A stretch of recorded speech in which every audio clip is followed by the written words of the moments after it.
pán Šimečka, pán Matovič,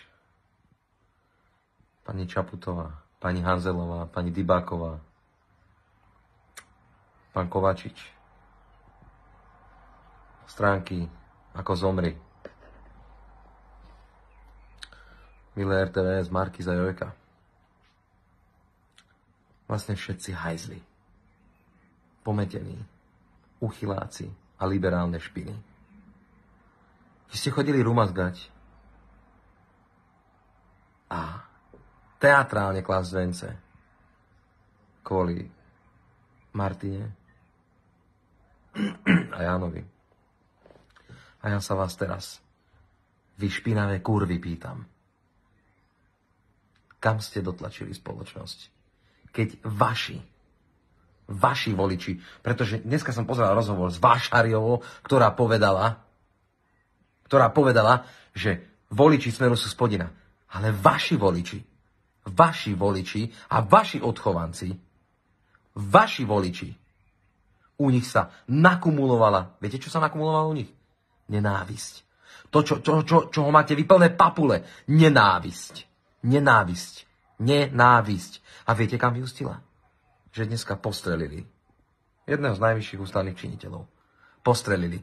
A ešte raz to zopakujem. Pre debilov a pre kretenov a imbecilov, ktorí mali plné papule slušnosti. Postrelili. Rozumieme sa? Nie naši.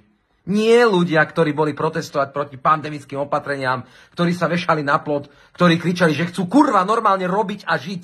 Nie naši. Ale vaši ľudia. Vaši voliči, pani Vášariová, vy krava, vy hnoj. Vy idete rozprávať o voličoch terajšej koalície, že je to spodina. Vaši voliči a vaši odchovanci vyeskalovali spoločenskú situáciu tak, že nejakému imbecilovi preplo a postrelil. Chápete to? On zobral do ruky zbraň a on postrelil premiéra Slovenskej republiky. Je mi jedno, keby bol Hergo Páter premiér Slovenskej republiky. Vy, Dybáková, Hanzelová, progresívci, Šimečka, Biháriová, Truban, Matovič, Saskári, Cigániková, XY, všetci do jedného radu. Vy ste rozdúchali nenávisť. A viete, čo sa teraz stalo? Teraz prišlo k vysvedčeniu. Tak kto vychoval debilov? Infovojna alebo stránka Zomri? Keď si to dáme na misku váh. Kto? Ja si myslím, že máme v tom jasno. A ja som veľmi zvedavý, čo teraz bude. Pretože keď my sme kričali pred voľbami, a je jedno, či niekto volil Smer, alebo sa zaujímal o zostavenie vlády v Kongu, je to kurva jedno. Ale keď my sme kričali, že ľudia, ktorí, keby sa dostali k moci na čele s PSK-om, sú narušení, tak nás nikto nepočúval. A tu máte vysvedčenie. Narušení sú. Narušený je svet. A narušenci sú tu vďaka vám. Vďaka tomu, že vy ste ich vychovali. Vy ste to vyeskalovali. Dnes niekto zobral do ruky zbraň a na výjazdovom rokovaní vlády postrelil premiéra. A ja by som takto isto reagoval, keby postrelili aj uzdychanú hradnú pani. Je mi to jedno. Toto sa kurva nerobí. To sa proste... To čo je? Ale viete čo?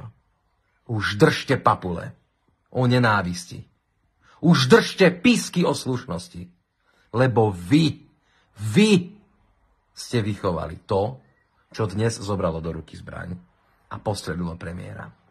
Médiá, politici, progresívci, bratislavská ogrcaná cházka, bratislavská ošťatá kaviareň, sojoví kreténi, bezpohlavní nebinárni tupci a celá táto ogrcaná banda na čele s progresívcami. Vy. Neste si pocit viny. A ja budem veľmi rád, keď naša strana rieky nebude reagovať tak, ako by ste reagovali vy. Ľudia sú nasratí. A to verte, že nasratí budú.